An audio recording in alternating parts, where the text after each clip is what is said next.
So இந்த topic Priyanka அவர்களுக்கு நடந்த அநியாயம், பிரியங்கா அவர்கள் மீது பொய்யான குற்றச்சாட்டு வைத்த ஒரு நபரோட வன்ம புத்தி.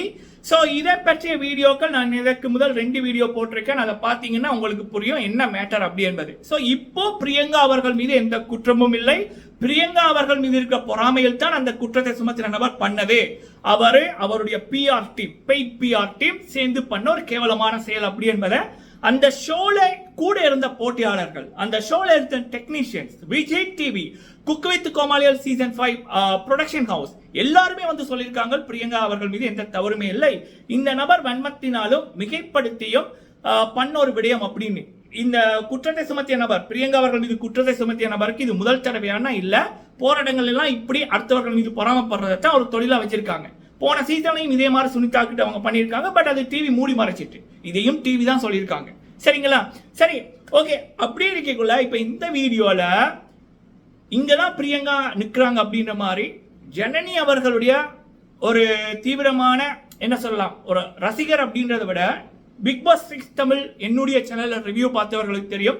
ஜாழ்ப்பாணத்திலிருந்து ஓய்வு பெற்ற ஒரு ஐயா அவர்கள் வந்து பேசியிருப்பாங்க நம்ம இதுல வீடியோல. அவர் வந்து ஜனனி அண்ட் பிரியங்கா அவர்கள் ஸ்டார்ட் மியூசிக் சீசன் 4 எபிசோடுக்கு அவருடைய குடும்பத்தாரோட போயிருக்காரு. அப்ப அங்க நேர்ல அவர் பிரியங்கா அவர்களை பார்க்கக்குள்ள சில விடயங்களை ஷேர் பண்ணியிருந்தாரு. அது என்ன அப்படின்றத நான் சொல்லக்குள்ள உங்களுக்கு புரியும். பிரியங்கா அவர்களை பத்தி இப்ப சுனிதா அவர்கள் சொன்னது எவ்வளவு தூரம் உண்மையா இருக்கு, அவங்களுடைய அந்த நல்ல மனசை பற்றி இவர் சொன்னது நான் சொல்லக்குள்ள உங்களுக்கு புரியும். சரிங்களா? அடுத்தது வந்து பாத்தீங்க அப்படின்னா இந்த பிக் பாஸ் 8 தமிழ் அது தொடர்பா இந்த வர்ற பொய்யான விடயங்களுக்கு பதில். சரியா? ஸோ ஃபுல்லாக பாருங்க, லைக் பண்ணுங்க. ஃபர்ஸ்ட் டைம் வந்திருக்கீங்க அப்படின்னா மறக்காம சப்ஸ்கிரைப் பண்ணுங்க. உங்களுடைய கருத்துக்களை தவறாம சொல்லுங்க. ஓகே, ஃபர்ஸ்ட் வந்து பிரியங்கா அவர்கள் மீது குற்றத்தை சுமத்தின நபர் அவங்களுடைய ஈகோ வன்மம் எந்த அளவுக்கு இருந்திருக்கு அப்படின்னா, பிச்சை எடுத்தாலும் எடுப்பனே தவிர பிரியங்காவோட பேரை சொல்ல மாட்டாங்க. இந்த அம்மா ஒரு ஆங்கரா இந்த ஒர்க்குக்கு வராங்க, அதுக்கு சம்பளம் கொடுக்கப்படுது.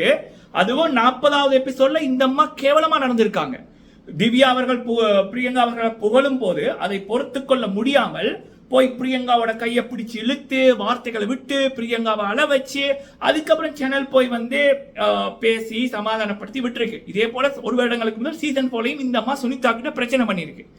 சரி, அப்ப அடுத்த எபிசோட் எடுக்கக்குள்ள இவங்க தானே அக்ரிமெண்ட் பண்ணியிருக்காங்க ஆங்கரா. சரி, இப்ப இவங்கள்ட்ட கால் பண்ணி நீங்க வாங்க, ஏதாவது பிரச்சனை பண்ணாதீங்க அப்படின்னு சொல்ல, நான் ஆங்கரா வருவேன், அந்த ஷோல இருக்கிற எல்லாரோட பேரும் சொல்லுவேன், பிரியங்காவோட பேரை மட்டும் சொல்ல மாட்டேன், வெல்கம் பண்ண மாட்டேன் அப்படின்னு. என்ன விதத்துல நியாயம்? அப்ப அவன் சேனலும் அவ்வளோ பேசி பார்த்துருக்கு. இந்த மாதிரி சொல்லியிருக்கு பிச்சை எடுத்தாலும் பண்ணி தவிர பிரியங்காவோட பேரை சொல்ல மாட்டேன். அப்ப சேனல்லாம் சொல்லிச்சு நீங்க வெளியில போங்கன்னு. இந்த அம்மா வெளியில வந்து என்ன போய் தன்மானம் கருதி வெளியில வந்தேன், அந்த மானம் கருதி இந்த வந்தேன், சேனல் சொறி கேட்க சொன்னது, பிரியங்கா இப்படி டொமினேட் பண்ணாங்கன்னு பிரியங்காவோட பேரை சொல்லாம பிரியங்கான்னு மக்களுக்கு போய் சேரணும் எக்கச்சக்கமான கேவலமான விடயங்கள் பண்ணார்.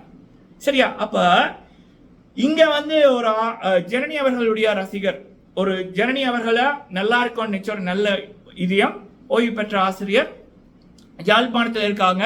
பிக் பாஸ் 6 டைம்ல அவங்க கூட ஒரு 5 தடவை பேசியிருப்பேன், நம்மளோட வீடியோலையும் பேசியிருக்காங்க.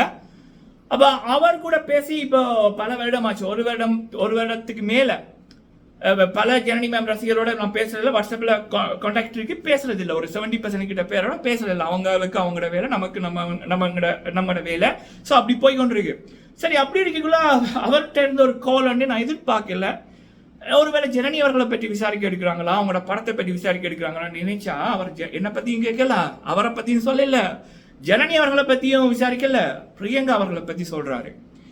அவர் வந்து cook with Comali season 4 Janani அவர்களுடைய எபிசோட், அதுல வந்து அவர் சொன்னாரு, நான் ரியல்ல பார்த்து வியந்து போனேன். ஜனனி அவர்களை ஒரு தங்கச்சியை அவர் அக்கா எப்படி பார்ப்பாங்களோ அந்த ஷோல of the camera and on the camera அந்த பொண்ணு பார்த்துக்கிட்டுச்சு, அவ்வளோ அக்கறையா இருந்துச்சு அப்படின்னு. ஏன் அவர் அப்படி அந்த டைம் அப்படி வியந்தார் அப்படின்னா, பிக் பாஸ் 6 தமிழ்ல ஜனனி அவர்களுக்கு கிடைக்க வேண்டிய மரியாதை, அவங்களுக்கு கிடைக்க வேண்டிய அந்த ஒரு பாராட்டு, அதை கமல்ஹாசன் அவர்களும் சரி உள்ளுக்குள்ள இருந்த பல பேருமே சரி கொடுக்கல. அந்த பொண்ணு டாப் 3 டாப் 4 டாப் 2 அதுக்குள்ள வந்திருக்க வேண்டிய நபர். சிவன் கணேசன்லாம் எப்பயோ வெளியில போண்டிய நபர்.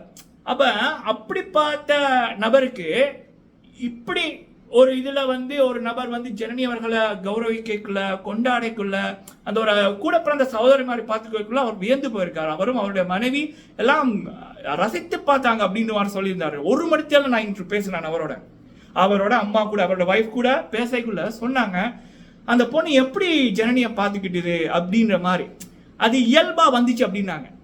பெரியவங்களுக்கு தெரியும் எவன் நடிக்கிறான் எவன் கேமராக்கு பண்றாங்க. அவங்க சொல்றாங்க எப்படி பிரியங்கா அந்த இயல்பா அவங்களோட அன்பை கொடுத்தாங்க. இதே பாயிண்ட் தான் சுனிதா அவர்களும் நேற்று போட்ட வீடியோவில் சொல்லியிருப்பாங்க, Priyanka is a wonderful kind heart person அப்படின்னு. அவங்களோட தொழில ஒருத்தரை வெல்கம் பண்ணிக்குள்ள அது சின்னவராக இருந்தாலும் சரி பெரியவராக இருந்தாலும் சரி அது அவங்க கொடுக்குற ரெஸ்பெக்டே வேற மாதிரி இருக்கு, மனசார வரும். That is Priyanka. சரியா? அதனாலதான் அவங்க லேடி சூப்பர் ஸ்டார் ஆங்கரிங்ல. ஸோ அப்போ அவர் வந்து சொன்னார், இதை நீங்கள் சொல்லுங்க, வேணும்னா நானே வீடியோவில் சொல்கிறேன். நான் இதை சொல்கிறேன், ஆல்ரெடி அவங்களுடைய உண்மை வழியில் வந்துட்டு பல நல்ல இதயங்கள் பிரியங்கா பக்கம் இருந்த உண்மையை இப்போ பேசுகிறார்கள். காசுக்கு வேலை செய்கிற கூட்டம் காணாமல் போயிட்டு காணாமல் போயிடும். ஸோ அப்படின்னு சொல்லக்குள்ள இது எனக்கு ஒரு பெரிய ஒரு இதாக இருந்துச்சு. சரிங்களா? இதான் என் உண்மைக்கு இருக்கிற ஒரு பவர். மனமுள்ள நல்ல மனசு இருக்கிறவன் கீழே விழுந்ததா சரித்திரமே இல்லை. அவங்க பண்ண நல்ல விடயமே அவங்கள தூக்குவிக்கும், அவங்களுக்கு ஒரு ஷீல்டா இருக்கும். அது பிரியங்கா அவர்கள் விடயத்தில் என்னால் பார்க்க முடியுது. ஸோ இது நடந்த விடயம். அடுத்தது அந்த செட்டில் இருந்த நபர்கள், கிரேசி அவர்களா இருக்கட்டும், சுனிதா அவர்களா இருக்கட்டும், பூஜா அவர்களா இருக்கட்டும், அப்புறம் டிஜே பிளாக் அவர்களா இருக்கட்டும், இவங்கெல்லாம் செட்டில் இருந்தவங்க. அவங்களே சொல்றாங்க, இந்த பிரியங்கா அவர்கள் மீது குற்றத்தை சுமத்தினவர்கள் தான் பிரியங்கா அவர்கள் மீது வம்புக்கு சண்டைக்கு போனாங்க, வார்த்தைகளை விட்டார், பிரியங்கா அவர்கள் எதுவும் பண்ணவில்லை அப்படின்னு. சரியா? ஸோ சில மக்கள்கிட்ட நான் கும்பிட்டு கேட்கறது என்னன்னா, ஒரு விடயத்தை ஒருத்தங்க சொன்னோன்னே அந்த குற்றம் சுமத்தின நபர் எப்படிப்பட்டவர் பாருங்க, அந்த நபரோட வரலாற்றை வந்து தெரிஞ்சு கொள்ளுங்க. இப்ப ஒருத்தர் மீது ஒரு குற்றத்தை ஒருத்தங்க சொல்றாங்கன்னா அந்த குற்றம் சுமத்துற குற்றவாளி அப்படின்னு நீங்க ஒருத்தரை காமிக்கிறாங்கல்ல, அப்ப அந்த நபர் இதுக்கு முதல் செய்த நல்ல விடயங்களை பாருங்க. அவரோட வளர்ச்சியை வந்து உங்களோட கண்ணை மறைக்காத மாதிரி பார்த்து கொள்ளுங்க. பொறாமப்படாதீங்க. பொறாமப்படுறவன் நல்லா இருக்க முடியாது, முன்னுக்கு வரவே முடியாது. சரியா? அது நல்லவர்களை பற்றி நீங்க பாவிக்கிற வார்த்தைகள் உங்களையும் உங்களை நீங்க நேசிப்பவர்களையும் தான் பாதிக்கும், இரத்த கண்ணீர் வர வைக்கும். அதை மட்டும் நான் சொல்லிக்கிறேன். இது எல்லா மதத்திலையும் இதைத்தான் சொல்லுது. நல்லவங்களை நோகடிக்காதீங்க, நல்லவங்க குடும்பத்தை அள வைக்காதீங்க, ஏன்னா அப்படியே அது உங்களுக்கு ட்ரிபிள் மடங்கு கிடைக்கும் அப்படின்னு. சரியா? ஓகே. ஸோ இது வந்து பிரியங்கா அவர்கள் பற்றி, அவங்க அந்த நல்ல உள்ளத்தை பற்றி. இப்போ அங்கே கூட இருந்தவர்களும் சரி, விஜய் டிவியும் சரி, ப்ரொடக்ஷன் ஹவுஸுமே சரி, உண்மையாக சொல்லுது பிரியங்கா அவர்கள் எந்த தப்பு மேலே இது சோடிக்கப்பட்ட ஒரு பொய்யான குற்றச்சாட்டு அப்படி என்பது இப்போ பல மக்களுக்கு புரிய ஆரம்பிச்சிருக்கு. புரியாத பைத்தியங்களை பற்றி கவலை இல்லை. ஓகே. அடுத்தது வந்து பார்த்தீங்க அப்படின்னா, வேணும்னா அந்த ஐயா சொன்னபடியும் ஸ்டார்ட் மியூசிக் சீசன் 4 அந்த எபிசோடை வந்து பாருங்க. அண்ட் ஒன் த கேமராலேயே வந்து அந்த பிரியங்கா அவர்கள் அண்ட் ஜனனி அவர்கள் அந்த நெருக்கம் வந்து உங்களுக்கு புரியும். அவங்க பிரேக் டைம்ல அவங்க பேசிக்கிட்டது பல ஐயா நிறைய சொன்னாரு. சரியா? That is Priyanka.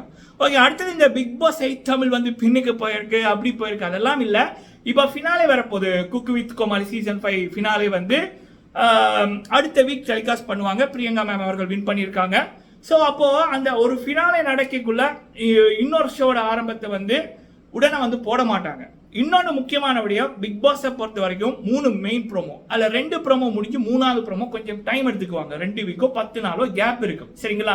ஸோ எனக்கு தெரிஞ்சு பிக் பாஸ் 8 தமிழோட 3வது ப்ரோமோ, அதாவது ஸ்டார்டிங் டேட் எப்போ அப்படின்னு வருகின்ற ப்ரோமோ வந்து அடுத்த கிழமை வர சான்சஸ் இருக்கு.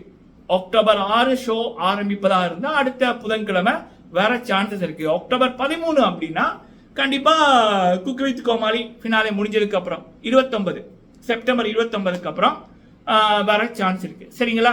ஓகே மக்களே, நீங்க உங்களுடைய கருத்துக்களை சொல்லுங்க. வீடியோ பிடிச்சிருந்தா லைக் பண்ணுங்க. நன்றி.